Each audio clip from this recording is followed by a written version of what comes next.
All right, today I'm going to be talking about event-driven architecture. This is something that I've used several times in several different solutions, and it's definitely has served me well, and that's why I like talking about it. So real quick, my name is Chad Green. I am Director of IT Architecture for a company called Glennis Solutions.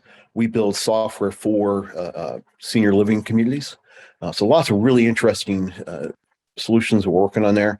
There is all my contact information. Definitely feel free to reach out if you have a question later on about event-driven architecture, Azure, software in general, right? I mean, that's the reason why I do list all that information.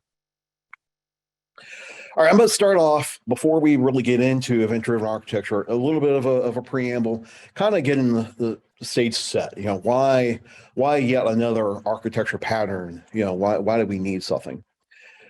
And I'm going to do the typical, we'll start with the monolith, right? Where everything kind of got started. Although actually this is kind of a better monolith. But you had the UI, you had your database, and then usually in the middle we had all these different components, right? Because we were, as we're getting later in the monolith days, we were getting a little bit better in separating things out, but there's still, it was all one thing, right? And lots of interdependencies. If any one of these things broke, it usually meant the whole thing broke. So lots of issues. And so sure enough, in the last couple of years, microservices has really caught on. And it's so funny because, I mean, I build microservices now. I make good money doing that.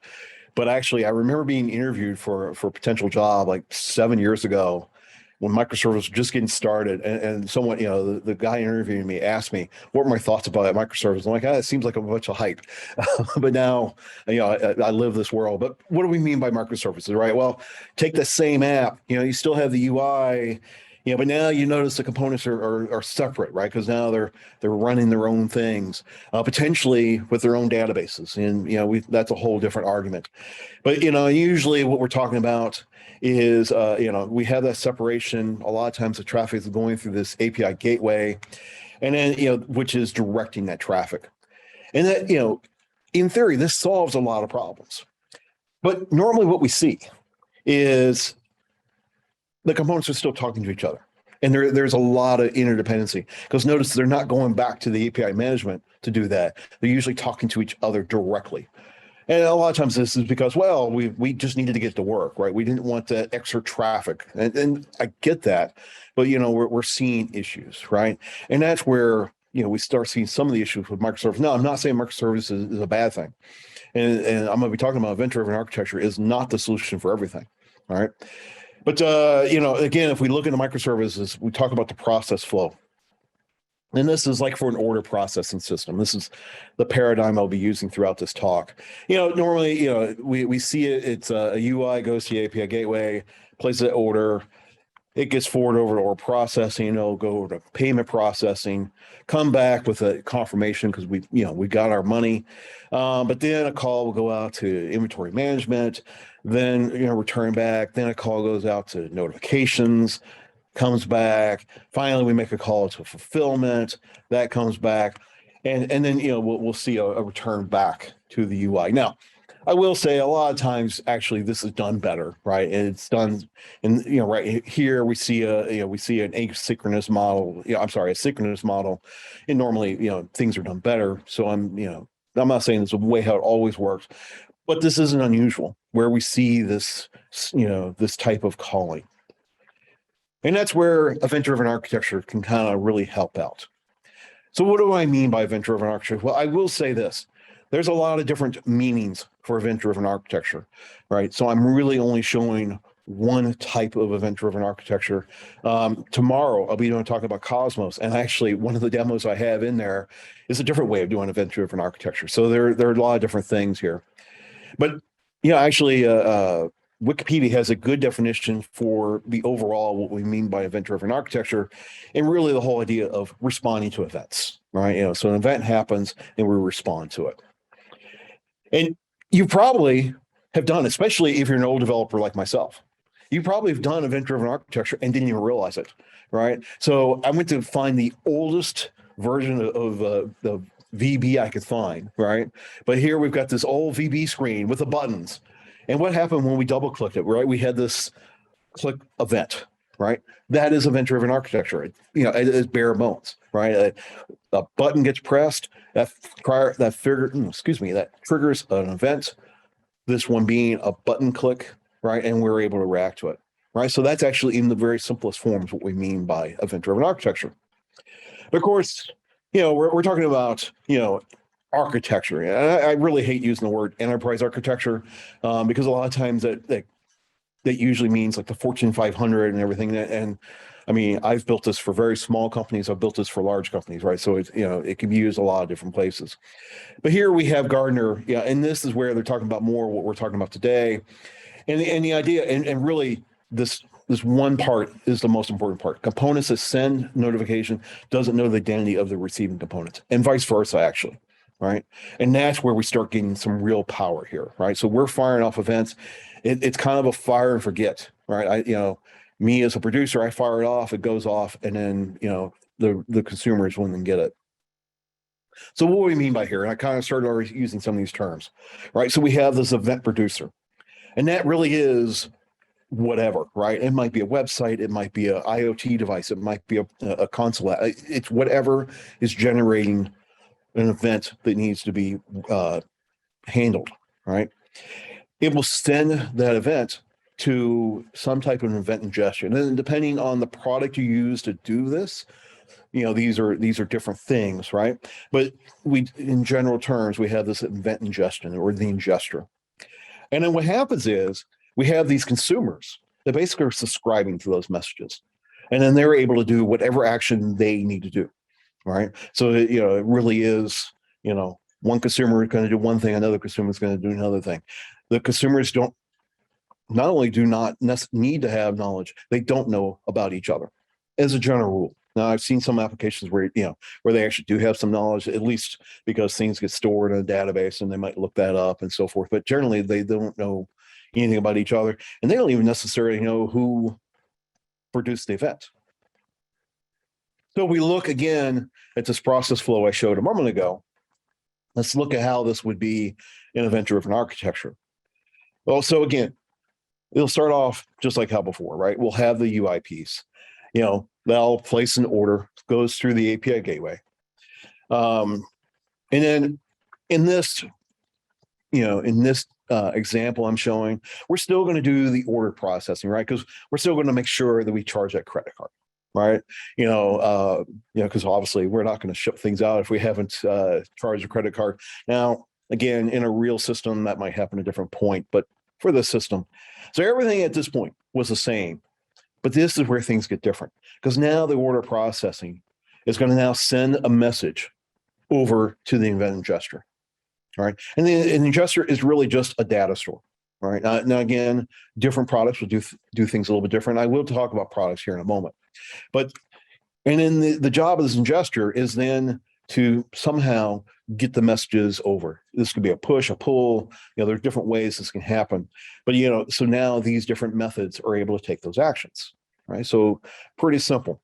Now I will say, and then those can do those actions. Now we'll say a lot of times what I hear is, well, isn't that really just queue-based processing? Right. And no, it's not. Right. And here's what I mean by this. If we look at queue-based processing, yeah, that would all be the same. But normally what happens is that order processing is now having to write to 3 different queues, right? To let it all happen all at the same time. And then, and they're doing their actions.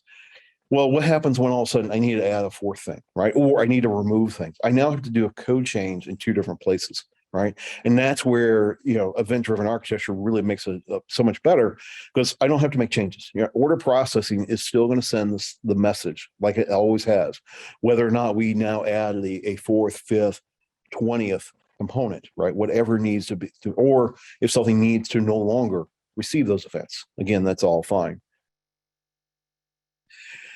There are several, 2 primary consumption models, right? And I kind of alluded to this a little bit. Number one, I alluded to the first one, which is the normal one we see, the pub sub, right? So, the ingester will then, it'll get that message, it will publish it in some way, right? And then you subscribe to it, right? And this actually, again, depending on the tooling you pick, most of them are a pull, but sometimes they are a push, right? They are a pool. It just again depends on the on what's going to happen here. The other method, and this gets really interesting tool that you can do here, is event streaming, right? So think about when I need to do like real-time reporting, right? This is amazing for this. Sorry, there was like a weird noise crashing right outside my door. But this is one of the weird. I'm sorry, this is one of the really amazing things you can do with event-driven architecture is like real-time reporting. And actually, one of my bigger implementations of this type of architecture was for that purpose. Right, we were receiving, on an average day, we were receiving like 643,000 events that we needed to keep track, and we need to know how frequently things were happening and do aggregates on that kind of stuff. And that's where this really came into play with that.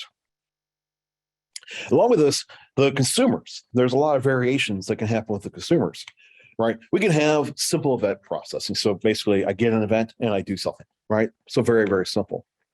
We can do something more complex, right? And here, normally, something like Apache Storm, right? Or, doing those aggregate readings.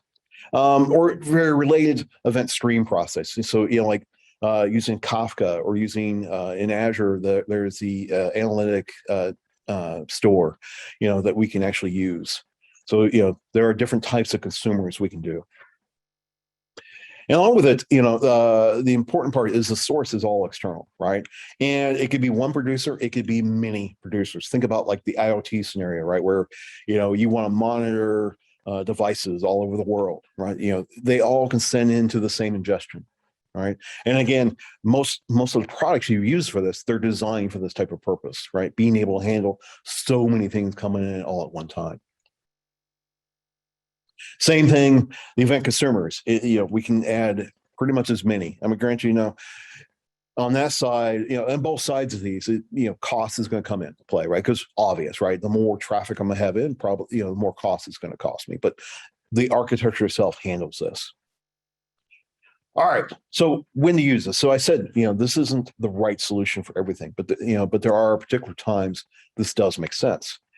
And number one is the multiple subsystems, right? So kind of like that order processing I was talking about, right? There we have multiple things that need to take actions on something. So that's where we can really see some power. And that's generally where I've used this. I need something to happen, but I need multiple things that don't need to talk to each other, but need to react to an event. And I've talked about real-time processing, right? So we need to be able to process data, do it immediately, usually with high volume, right? Where we need to do complex event processing, right? Maybe it doesn't make sense to do it in one thing. Maybe it makes sense to do it in multiple components to kind of spread the work out, right? And that's where this can really help out. Or again, the high volume or high velocity data. Because most of the systems that are built with, most of the products you use to use this, that's actually their bread and butter, is handling so many events coming in all at one time.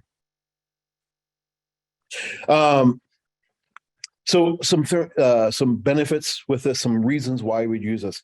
Number one, with event-driven architecture, we're definitely, and my title is missing from this slide. I don't know what happened there, but decoupling, right? We really are getting decoupling. Microservices, that was the goal. But a lot of times we see that we still have coupling in between those microservices. With event-driven architecture, it is true decoupling by its very nature. Right. And they're really, I mean, grant we can cheat, we can always cheat every architecture pattern, but, really following this pattern, you really are going to do that. We get true encapsulation, right? I'm able to really encapsulate that code individually and let it run on its own. It becomes very responsive, right? Again, most of the products you see out there that providing this type of architecture, they're built for that high scale, which means that they're extremely responsive, able to react really, really quickly. Which ties right into the next one, scalable, right? I'm able to scale these out, very, very well. But also independence, right? Each one of these components are again acting independently of each other. So we have some really good benefits here. Now, there are some drawbacks, with everything, right? Number one, and again, I think this depends on the vendor you go with, but a steep learning curve. Some of these tools are pretty hard to use, right? Now I'm going to show you one that's actually pretty easy, right? And one of the more popular ones. But some of them, there is some definitely learning curve with this. And I think next is complexity, right? So you think about microservices, right? And if you've done microservices, you've seen how in their nature they add complexity. And what I mean by that is now I have more components. I mean, one of the benefits of the monolith was I only had to deploy one thing. I only had to watch one thing. Whereas now when we get that distributed architecture, right now we're having more things. And event-driven architecture, I'm even distributing even more. So I mean, when I say a drawback, I mean it's something that can be handled, right? But we definitely have to be considerate of it. Another thing ingrained in here is this loss of transactionality. If you think of a normal system where it's passing, a process, step to step to step, right? I'm able to record transactions. I know, okay, well, this happened at this time, that happened at this time, right? And whereas with event-driven architecture, a lot of times the events are all happening at the same time, right? So they're processing at the same time. So we'll lose that transactions. And then lineage, right? And this kind of goes hand in hand, right? Obviously, if I don't know where, I don't necessarily know where it came from, right? So, we can potentially lose that. Now, with all four of these, there are ways to get around these, right? But these are definitely the things you want to look at. Now, with that said, there are two limitations that, again, you can get around, but you definitely, as you're going to try to implement one of these type of solutions, you have to think about. Number one is guaranteed delivery. So again, if you think about the model, right, we had a producer sends it over to ingester, and then the components receive it. The only guarantee I get is that the ingester got the message. I don't actually, that the producer doesn't have a guarantee that whatever is, taking action on it, that there's that guarantee. Now, I've seen people who have actually built, some logging, and that's way how they get their guarantee. But that's not, again, you're having to take an extra step to make that happen, right? And another issue can be sequencing, all right? Because again, we're receiving a whole lot of things, and again, this depends on what you're going to use, how you're going to use this, but there can be some sequencing issue because I can receive, generally you receive them in batches, but I might receive, batch 1 through 10, and in one consumer, and at the same time I'm receiving, 11 through 20 in another, they're happening at the same time. And if sequencing is extremely important, then that's, definitely a time not to use event-driven architecture. All right. So implementation offices, I've talked about this a little bit, but let's actually talk about this.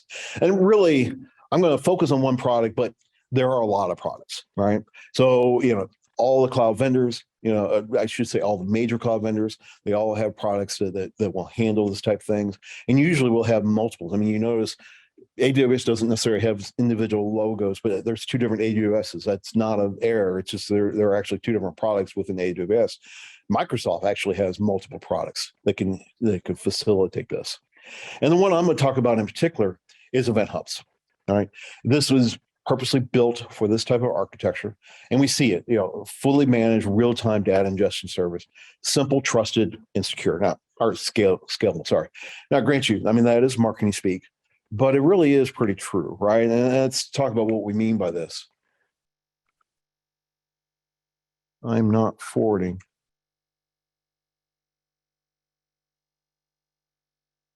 There we go. So what we're talking about, so simple, right? It is pretty darn simple, right? I'm about to show some demos here where we're using it, and it literally, it's pretty easy. Right now, you have to learn some concepts, but once you've got those concepts in, it is really simple to do. It is secure, right? It is, like everything within Azure, right? And really all the other cloud vendors, right? The security is a high importance. And with Azure, Microsoft has gone through the trouble of getting every single type of security and regulation type certification they can get, right, and then maintain that. Now, grant you, here's the thing: I always tell everyone, right, out of the box, it's secure. You can then go screw that up, right? But out of the box, you're getting that. It is highly scalable in multiple ways. Number one, just in itself, it is scalable because it is actually built to handle. It actually was designed more for the IoT market, right? So the concept that it's going to receive, thousands upon thousands of hits a second, right? So it already has that capability. But then the tool also has the ability to scale out to multiple regions, right? And I can for multiple purposes for that, right? So I can either say have a East Coast and a West Coast implementation, and that allows to reduce the latency, right? And or I can do rollovers. So if something happens on the East Coast instance, it will automatically roll over to the West Coast instance. Now, I'm not going to show that today because I actually haven't ever set that up. I haven't done it in production because we've never had that need, but that is the capability in there, and it is open. Right. It's now cliche to say, but this isn't the Microsoft of before, right? I mean, now everything is not everything, but most things are open within the Microsoft world, and Event Hubs is definitely doing that. And in particular, they're using very well respected standards. The particular one is the AMQP, which is the Apache message queuing protocol, right? And that's what Event Hubs is using, which is really nice because it means most Apache products will work through this, right? And it uses that standard. But on top of it, it's also using HTTPS, it's using Kafka, right? So it's using a lot of the industry standard open products. All right, let's talk about the key architecture components of this is in general, but this is in particular to Event Hubs. Right. So, first off, we have those event producers, right? And we've talked about that, right? That whatever is producing an event, those send these things off to your event hubs, right? So you generate the namespace and then you build hubs off of that are receiving those. Think of those as data stores, right?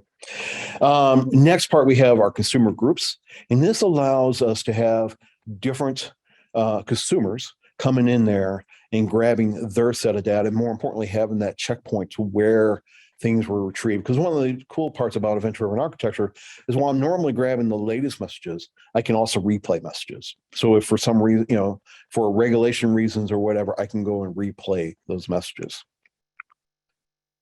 The next part, and it's not on the chart, but this is one of the more important parts, is the throughput units, because this is what you pay for, right? So basically what Microsoft does, it's actually very easy. You buy in units, and so it's ingress of up to 1 megabyte per second or 1,000 events, and whichever happens first, right? And then it's egress of up to 2 megabytes per second or 4,000 events. Right.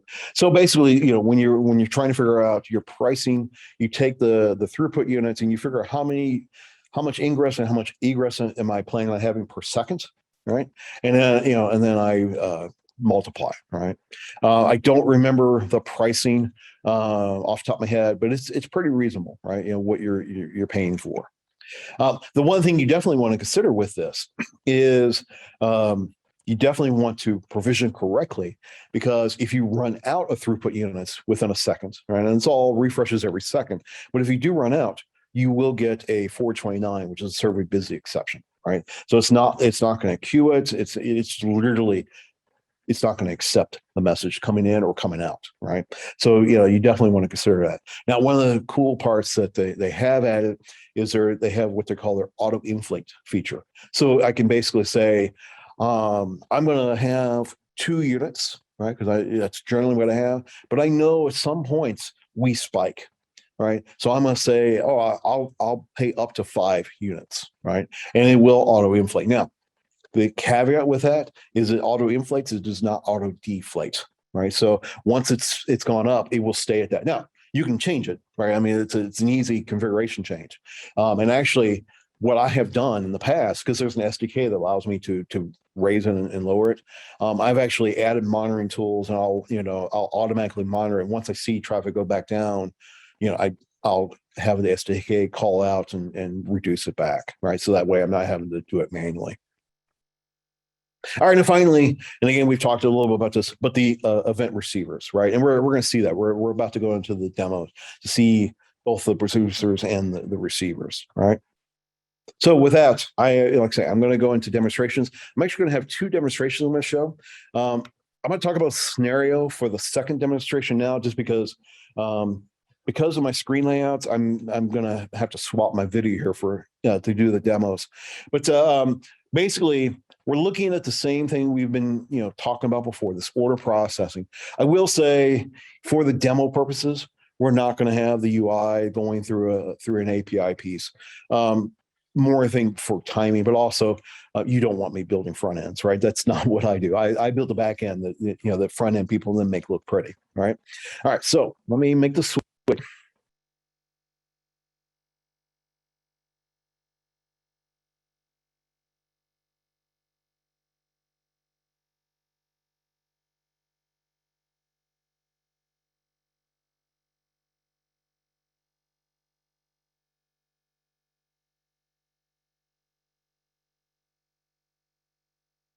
All right, there we go. We should be sharing again. And what I want to go into first.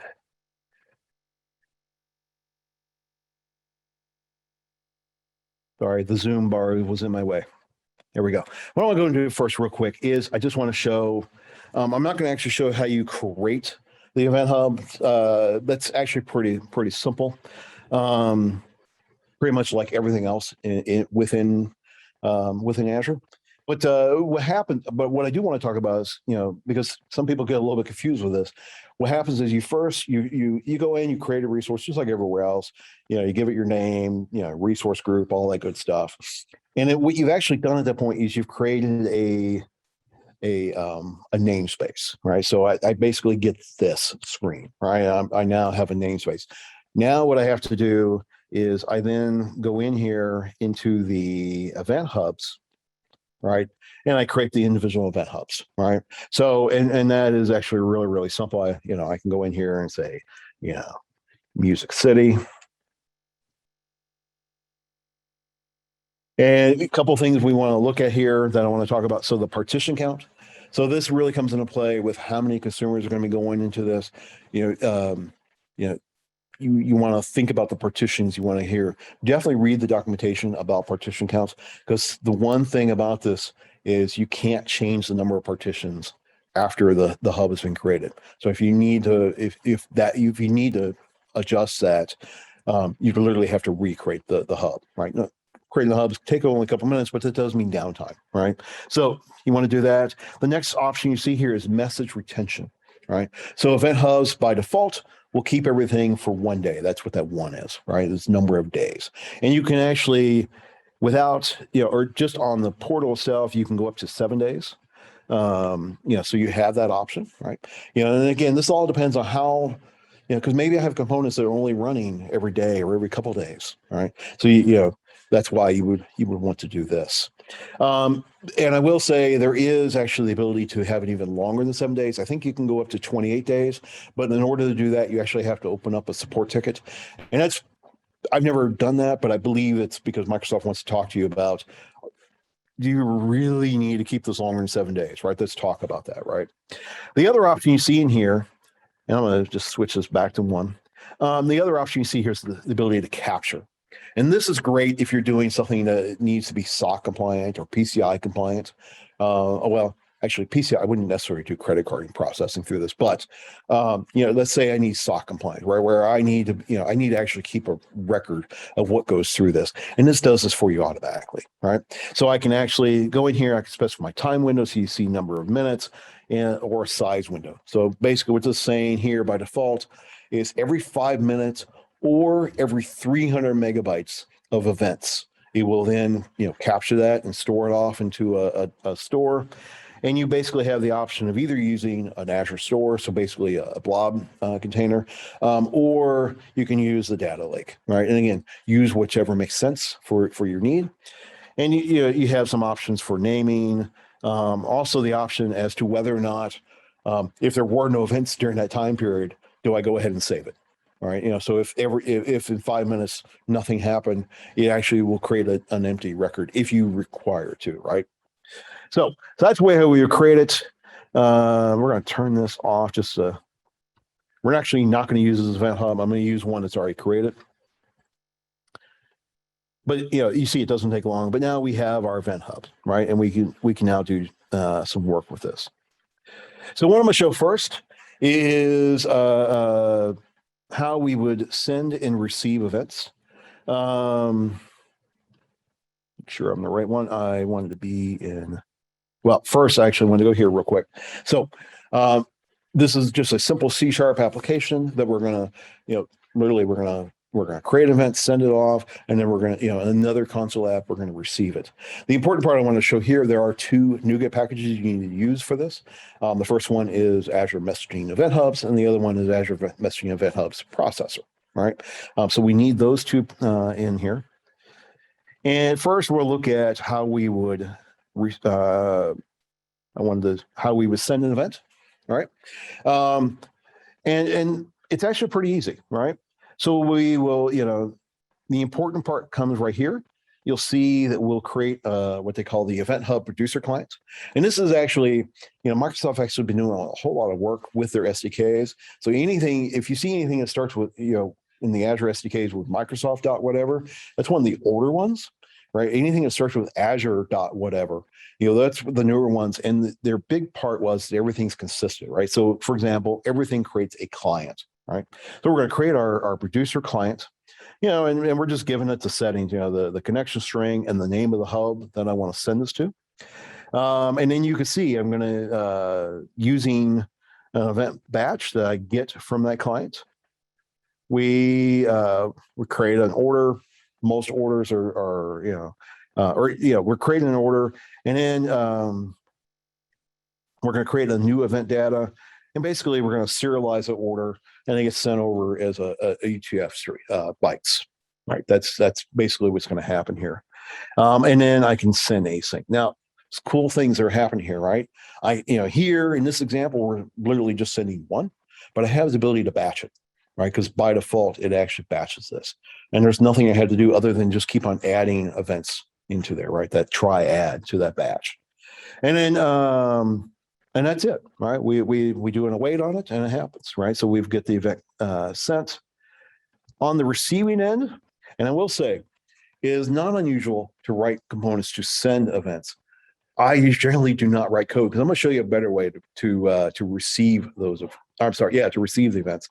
But for completeness sake, we're going to look here, and we can see in here this gets done a little bit differently. Need the main to be open because now again we're going to create our client. It's going to go ahead and get the consumer group that we need to use in here. I'm just using the default consumer group. Where we have to create our own storage account. And this is how we're doing checkpointing. There are different ways you can do this, but this is the Microsoft documentation way of doing this, right? And this is my checkpoint of which messages have I already received. So the next time I go out, I know which ones to get, right? Because then you even see in my event producer client, I actually send that client, the storage client, the consumer group, my connection string, and the event hub, all right? And then I create event handlers, right? This, so now I'm basically it's actually, again, another way of venture architecture, but we're going to grab those. And what happens in those is really simple. You can see in here, I have my process event handler, and I get an event args that creates my data, right? So I check the body of the data, get it to an array, and I can do whatever I need to do with it there, right? So real quick to show this.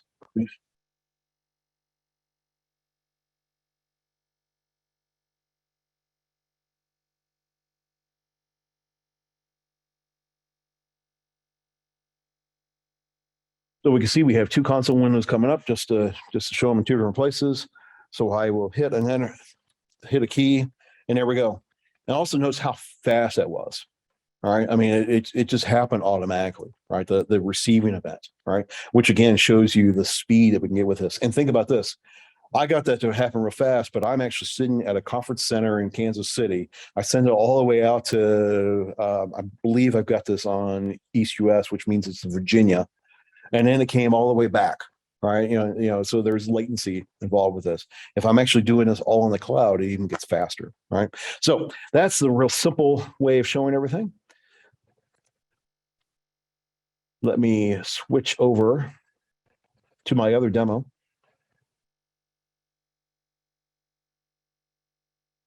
And here, now this is the demo that's doing the event processing, right?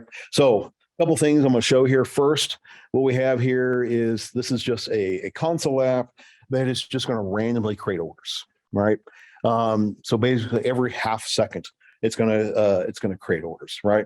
And you will see, it's actually going to do this through, it's calling a post async. So it's actually going to call an Azure function. So if you've never seen Azure functions, this is the serverless coding method, right? So the idea if I can create small pieces of code, put them out in a serverless model, and really interesting ways of doing this. But I don't have time to go more deeper into Azure functions, as far as what they are. But basically we're gonna call this, right. And I'm gonna actually show these functions, but so it's gonna send off an order into that, right. And it's actually calling into this Azure function, right? So this is my create order. And this is pretty much the way how you would normally do this, right? I would probably have an API that's waiting for this to come in. And in particular, one of the big deals about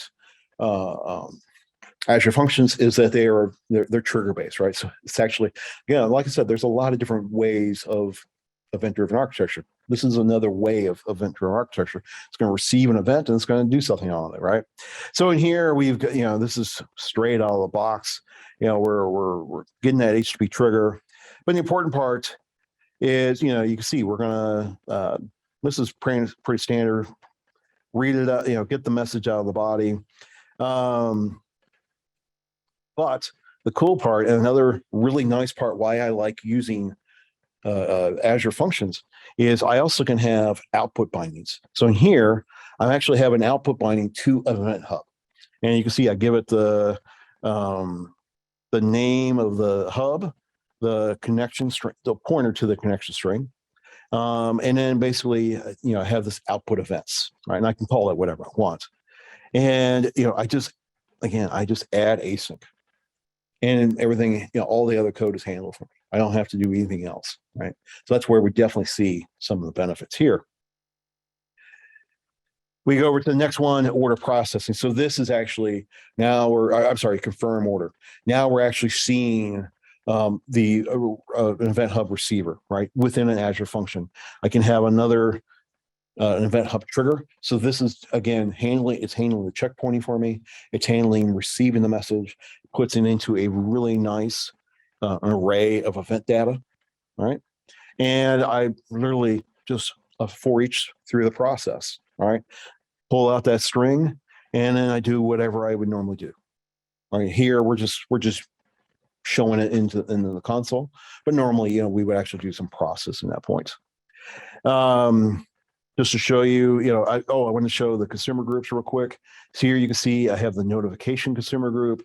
On this one, I have the inventory. So this is, again, they're going to have their own checkpointing. They're able to process what they do. Just to show off some things, I also have one on the timer, right? So this is going to fire off every 2 minutes, or every time that it's divisible, that the minutes are divisible by 2. Right, so it'll run it that way, but in here you see I now have to do more of the work, right? I have to actually, grab the async type, or the event processors and so forth, right? So all right, we're going to run this.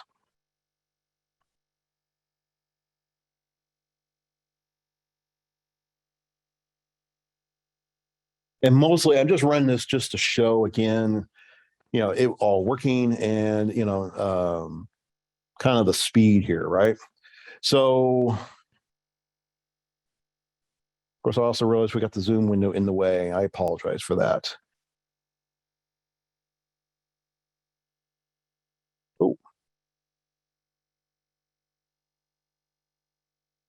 Oh, okay, this happens every once in a while. It's just that when you're running it locally, it's using the storage emulator, and every once in a while the storage emulator does not start correctly, but it then caught up, so we're good. So I'm gonna start hitting these orders. This should just take a second here, and there you go. I mean, it was actually so fast that it actually started picking up the processing before the screen even showed here. But as you notice, I'm processing things and I have three different things reacting to it right away. Right. There wasn't really a whole lot of work to do that. So I really do find that pretty darn cool. All right. Let me go back into my slides here and we're going to wrap up.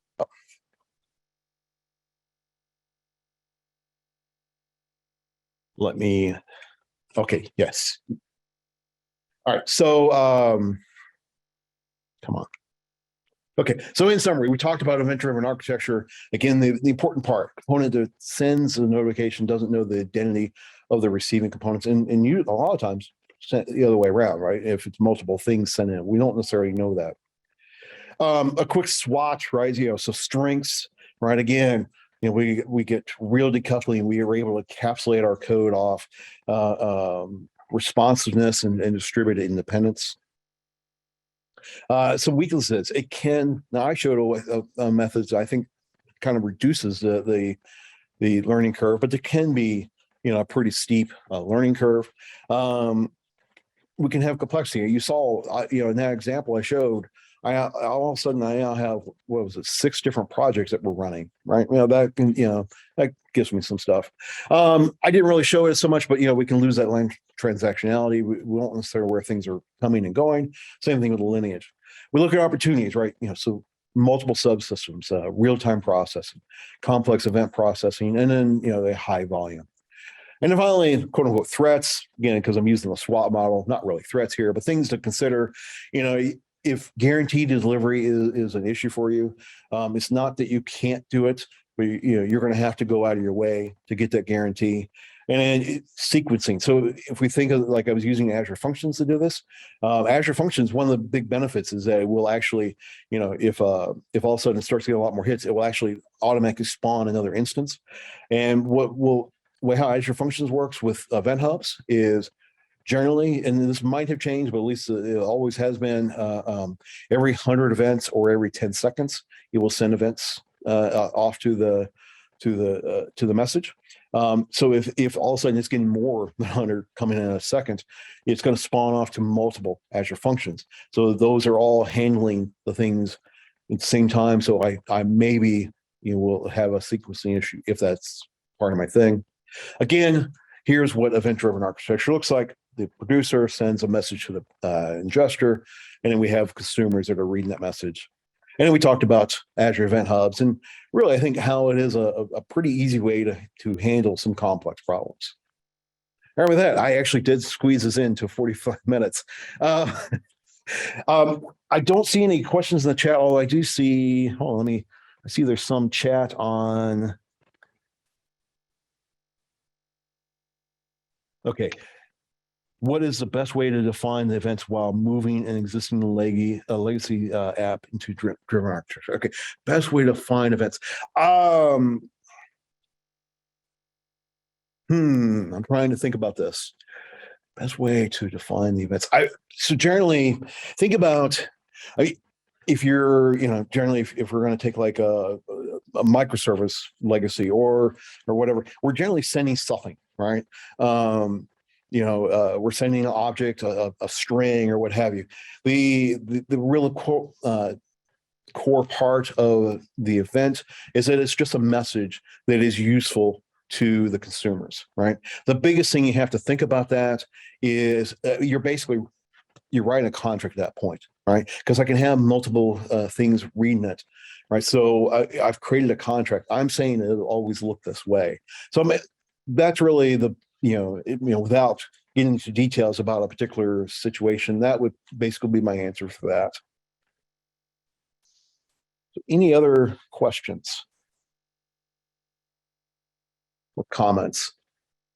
With that, great part about way how Music City is doing this. There is the WOVA, I guess that's how you pronounce it, the app, right? So you have the ability to send me messages in there. So if you think about something, 5 minutes from now, definitely feel free to reach out there. Or there is all my contact information. It is there to definitely feel free to reach out at any point about this, or like I said, Azure or software development.